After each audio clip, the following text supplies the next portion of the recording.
Hello friends, welcome to Appu Akash locks channel. Friends, ನಾನು ಖಾರದ ಪುಡಿ ಮಾಡೋದು ಮತ್ತು ಮಟನ್ ಸಾಂಬಾರು ಪೌಡ್ರು ಮಾಡೋದು ಹೇಗೆ, ಹಾಗೆ ಅದಕ್ಕೆ ಎಷ್ಟೆಷ್ಟು ಪ್ರಮಾಣದ ಐಟಮ್ಸ್ ಎಷ್ಟೆಷ್ಟು ಹಾಕಬೇಕು ಅನ್ನೋದನ್ನು, ಸಾಮಗ್ರಿಗಳು ಎಷ್ಟೆಷ್ಟು ಹಾಕಬೇಕು ಅನ್ನೋದನ್ನು ನಾನು ಹೇಳಿದೆ ಅಲ್ವಾ. ಇವತ್ತು ನಾವು ಸಾಂಬಾರು ಪೌಡ್ರನ್ನ ಮಾಡಿಸ್ತೀವಿ. ಅದಕ್ಕೋಸ್ಕರ ಎಲ್ಲ ಥರದ ಕಾಳುಗಳು ಮತ್ತು ಜೀರಿಗೆ, ಮೆಣಸು, ಧನ್ಯ ಎಲ್ಲ ನಾನು ಹುರಿತಾ ಇದ್ದೀನಿ. ನೋಡಿ, ಇದು ಬಂದ್ಬಿಟ್ಟು ಕಡಲೆಕಾಳು, ಮೆಂತ್ಯ, ಸಾಸಿವೆ ಇಷ್ಟನ್ನ ಹುರಿದು ಹಾಕಿದ್ದೀನಿ. ನೋಡಿ, ಈ ಥರ ಪುಟಾಣಿ ಹೆಂಗೆ ಘಮ ಘಮ ಅನ್ಬೇಕು ಹುರಿತಾ ಇದ್ರೆ ಆ ಥರ ಹುರಿಬೇಕು, ಸೀಸ್ಬಾರ್ದು. ಉರಿನ ಸಿಮ್ಮಲ್ಲಿಟ್ಕೊಂಡು ಈ ಥರ ನೋಡಿ, ಕಡಲೆಕಾಳೆಲ್ಲ ಹೇಗೆ ಸಿಪ್ಪೆ ಓಪನ್ ಆಗೈತೆ ಆ ಥರ ಸಿಪ್ಪೆ ಓಪನ್ ಆಗುವಂಗೆ ಹುರಿಬೇಕು. ಮತ್ತು ಧನ್ಯನ ಅಮ್ಮ ಸೋಸ್ತಾ ಇದ್ದಾರೆ. ಅದೆಲ್ಲ ಕ್ಲೀನ್ ಮಾಡಬೇಕಲ್ವ, ಗಲೀಜೈತೆ. ಕಾಳುಗಳನ್ನೂ ಅಷ್ಟೇ ಎಲ್ಲ ಕ್ಲೀನ್ ಮಾಡಿ ಇಟ್ಕೊಂಡು ಆಮೇಲೆ ಅದನ್ನು ಮೀಡಿಯಮ್ ಸಿಮ್ಮಲ್ಲಿಟ್ಕೊಂಡು ನೀಟಾಗಿ ಹುರಿಬೇಕು ಫ್ರೆಂಡ್ಸ್. ಹುರಿತಾನೆ ಇದ್ದಾಗಲೇ ಗೊತ್ತಾಗುತ್ತೆ, ಘಮ ಘಮ ಅನ್ನುತ್ತೆ ಕಾಳುಗಳು, ಜೀರಿಗೆ, ಮೆಣಸು ಮತ್ತು ಸಾಸಿವೆ. ಜೀರಿಗೆ ಮತ್ತು ಸಾಸಿವೆ ಎಲ್ಲ ಇದಾಗಿರೋದ್ರಿಂದ ಜಾಸ್ತಿ ಸೀದೋಗ್ತದೆ. ಅದನ್ನು ಸ್ವಲ್ಪ ನೋಡಿಕೊಂಡು ಕೈ ಆಡಿಸ್ಕೊಂಡು ಹುರಿಬೇಕು. ನೋಡಿ, ನಾನಿವಾಗ ಜೀರಿಗೆ ಹುರಿತಾ ಇದ್ದೀನಿ. ನಾವು ಹಳ್ಳಿಲಿರೋದ್ರಿಂದ ಒಲೆ ಹಾಕಬೇಕಿತ್ತು.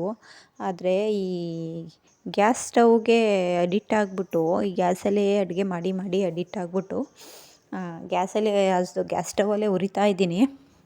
ಹಂಗಾದ್ರೂ ನಮ್ಮ ಪಕ್ಕದ ಮನೆಯವರು ಅಜ್ಜಿ ಅಂತಾದರು, ಅಲ್ಲೇ ಹಿಂದೆಗಡೆ 2 ಕಲ್ಲಿಟ್ಕೊಂಡು ಒಲೆ ಹಾಕ್ಕೊಂಡು ಹುರಿದಿದ್ರೆ ಆಯ್ತಿರ್ಲಿಲ್ವ, ಸೌದೆಗಳಿದ್ವಲ್ಲ, ಗ್ಯಾಸ್ನೇ ತಂದು ಆಚೆ ಇಟ್ಕೊ ಹುರಿತಾ ಇದ್ದೀರಾ ಅಂತ ಅಂದರು. ನಮಗೆ ಅದೇನೋ ಯಾವಾಗಲೂ ಗ್ಯಾಸಲ್ಲೇ ಹುರಿದು ಈ ಗ್ಯಾಸ್ ಸ್ಟವಲ್ಲೇ ಹುರಿದು ತುಂಬ ಇದಾಗ್ಬಿಟ್ಟೈತೆ. ಆ ಒಲೆ ಹಾಕಬೇಕು ಅಂತ ಅನ್ಕೋತೀವಿ, ಆದ್ರೂ ಹಾಕತಾನೇ ಇಲ್ಲ. ನೋಡಿ, ಈ ಥರ ಸಿಮ್ಮಲ್ಲಿಟ್ಕೊಂಡು ಹುರಿಬೇಕು. ಓಕೆ ಫ್ರೆಂಡ್ಸ್, ಯಾರೆಲ್ಲ ಹೊಸ್ದಾಗಿ ನನ್ನ ಚಾನಲ್ ನೋಡ್ತಾ ಇದ್ದೀರೋ ದಯವಿಟ್ಟು ಸಬ್ಸ್ಕ್ರೈಬ್ ಮಾಡ್ಕೊಳ್ಳಿ. ಹಾಗೆ ಈ ವಿಡಿಯೋ ಇಷ್ಟ ಆದರೆ ಬೇರೆಯವ್ರಿಗೆ ಶೇರ್ ಮಾಡಿ. ಹಾಗೆ ಹಿಂದಿನ ವಿಡಿಯೋದಲ್ಲಿ ಎಷ್ಟು kg ಧನ್ಯ, ಎಷ್ಟು ಮೆಣಸಿನ್ಕಾಯಿ, ಹಾಗೆ ಎಷ್ಟು ಪ್ರಮಾಣದ ಕಾಳುಗಳು ಎಷ್ಟೆಷ್ಟು ಹಾಕಬೇಕು ಅನ್ನೋದನ್ನು ನಾನು ಹಿಂದಿನ ವಿಡಿಯೋ ಮಾಡಿ ಶೇರ್ ಮಾಡಿದ್ದೀನಿ. ಅದನ್ನು ನೋಡಿ.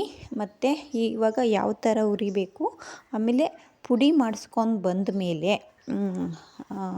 ಮಿಷಿನ್ ತಗೊಂಡೋಗ್ಬಿಟ್ಟು ಪುಡಿ ಮಾಡಿಸ್ಕೊಂಬಂದ್ಮೇಲೆ ಖಾರದ ಪೌಡ್ರು ಯಾವ ಥರ ಬಂದೈತೆ ಅನ್ನೋದನ್ನು ಈ ವಿಡಿಯೋ ಮುಖಾಂತರ ತಿಳಿಸ್ತೀನಿ. ಅಂದರೆ ಒಂದೇ ಸಲ ಜಾಸ್ತಿ ಹಾಕಬಾರ್ದು.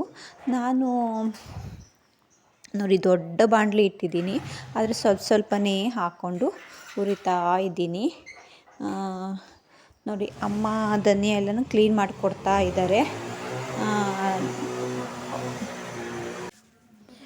ಸಾಂಬಾರು ಪೌಡ್ರು ಹೇಗೆ ಬಂದೈತೆ ಅನ್ನೋದನ್ನು ಪುಡಿ ಮಾಡಿಸ್ಕೊಂಬಂದ್ಮೇಲೆ ನಿಮಗೆ ಇದು ಮಾಡ್ತೀನಿ. ನೋಡಿ, ಅಪ್ಪ ಅಮ್ಮ ಎಲ್ಲ ಸಿಟಿಗೆ ಹೋಗ್ಬಿಟ್ಟು ಸಾಂಬಾರು ಪೌಡ್ರು ಮತ್ತು ಹೇಳಿದ್ನಲ್ಲ ನಾನ್ ವೆಜ್ಗೆ ಬೇರೆ ಥರ ಪೌಡ್ರು ಮಾಡಿಸ್ತೀವಿ ಅಂತ, ಇದು ನಾನ್ ವೆಜ್ ಪೌಡ್ರು. ಇದನ್ನು ಪುಡಿ ಮಾಡಿಸ್ಕೊಂಬಂದರು, 2 ಬಾಕ್ಸಲ್ಲಿ ತಗೊಂಡೋಗಿದ್ರು. ನೋಡಿ, ಇದು ಬಂದುಬಿಟ್ಟು ನಾನ್ ವೆಜ್ ಪೌಡ್ರು. ಇದು 5 kg ಸ್ಟೀಲ್ ಬಾಕ್ಸಲ್ಲಿ ಐತೆ. ಇದನ್ನೆಲ್ಲ ಧನ್ಯ ಇದನ್ನೆಲ್ಲನೂ ನಾವು ಒಂದ್ರಿ ಹಿಡಿಬೇಕು, ಅಂದರೆ ಜರಡಿ ಹಿಡಿದ್ಬಿಟ್ಟು ಬೇರೆ ಬೇರೆ ಬಾಕ್ಸ್ಗಳಿಗೆ ತುಂಬ್ಕೊತೀವಿ. ಹಾಗೆ ಟೊಮೊಟೊ ಖಾಲಿ ಆಗಿಬಿಟ್ಟಿತ್ತು. ಟೊಮೊಟೊ ಮತ್ತು ಮೆಂತ್ಯ ಸೊಪ್ಪು, ಸಬ್ಬಸಿಗೆ ಸೊಪ್ಪು, ಪಾಲಕ್ ಸೊಪ್ಪು, ಹಾಗೆ ಕಿರಿಕಿರೆ ಸೊಪ್ಪು ಎಲ್ಲ ತಗೊಂಬಂದಿದ್ದಾರೆ.